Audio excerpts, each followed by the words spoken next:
Do you have parents or grandparents here in Florida? And there's a possibility you may be inheriting that home.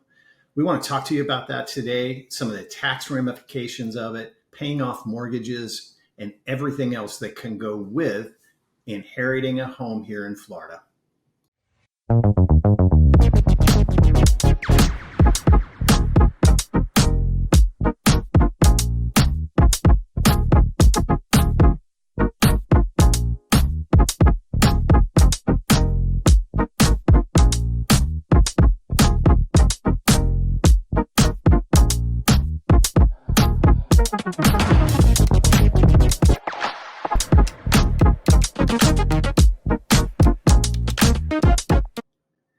Hey, it's Jon Buice with eXp Real Estate, and we work with Ryan at the Florida for Boomers Network also.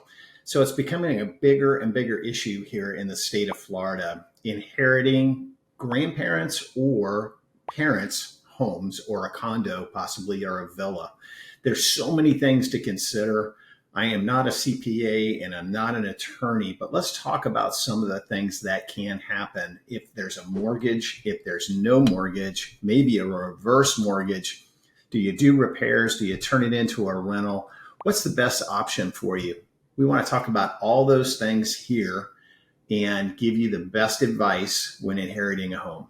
So, oh my goodness. Number one, let's make sure that there is a will in place. I can't imagine these days and times when people don't have a will, but I do hear of it every now and then. So that's very, very important, especially if you have a parent, maybe one parent has passed on and you have the other parent living in the house. They would like to age in place there. So you want to make sure that there is a will in place, possibly a trust in place, and something to really consider is having power of attorney for that parent, depending on their condition. Are they getting up there in age? Do they have some health issues? Are they considering moving into an assisted or an independent retirement community? So that's the first step. Make sure there's a will, make sure there's a trust. Make sure somebody has power of attorney for that parent or grandparent. Mortgages. Now, I know a lot of people that live here that have been here for years and years, came here in the 80s, 90s, may have paid off the mortgage, but we still have to consider, is there a mortgage in place that either has to be paid off or can it be taken over by somebody else in the family?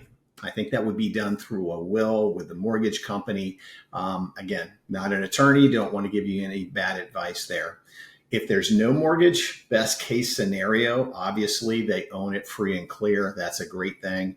And I pray they don't have a reverse mortgage because a lot of these elderly folks are getting talked into these reverse mortgages like it's a great deal. And when they pass, then that mortgage becomes due and payable right at that point. So we have to make sure we have all the right contacts there with that reverse mortgage. We understand it, how it's going to work. Can they get out of it? How much equity do they still have in the home? So a mortgage, no mortgage, reverse mortgage. So let's talk about all of those. And I'm seeing people too that have taken equity out because the values went up so high. They were a little cash poor, so they took some equity out. So we have to make sure that we have enough proceeds to pay off an equity line, the mortgage, and get that house taken care of. Once we know about the mortgage, hopefully there's no mortgage and it's paid for. We want to know current market value of a home. Now, there's many different case scenarios with families, obviously, when there's siblings involved. Who is the primary person that is responsible for taking care of this home and getting it sold or determining what you're going to do with that house? So we want to find current market value to help you make the best decision. We don't want to talk about, this is June of 2023. We don't want to talk about prices back in March of 2022. We want to come in and really look at it and analyze it to see exactly price per square foot, what that home would sell for. Now, as you know, an older generation, they still have, carpeting, they have older appliances sometimes, and unless it's broke, they don't fix it. So what will it cost to get that home fixed up and in the best condition for the current market? We need to look at that as well. But really finding that current value is the best thing we can do. And then that'll give you an idea for the rest of the steps that you want to take moving forward and figuring out a net sheet, paying off a mortgage, no mortgage, hopefully not a reverse mortgage, but getting the bottom line of what it will take to pay off everything to get out of that house. A big question I get is about doing improvements or repairs to a home to bring it up to today's standards. So that depends on what it is.